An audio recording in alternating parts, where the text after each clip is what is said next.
Welcome back to another quick guide. Today I'll teach you how to invert iPhone camera. And it's literally an easy process. Make sure to watch until the end of the video to know how it's done.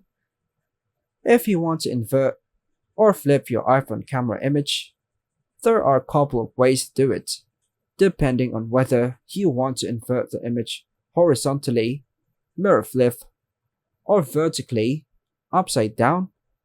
Here's how you can achieve both.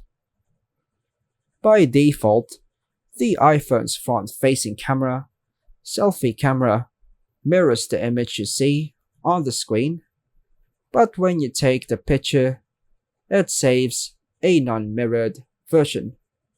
If you want to keep the mirrored version or mirror flip any photo, go to the Settings app on your iPhone, scroll down, and tap on Camera.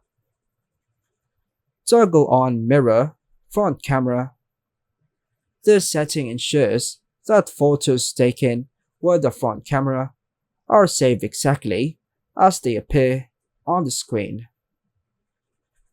By following these steps, you can effectively invert or flip your iPhone camera images either horizontally or vertically according to your needs.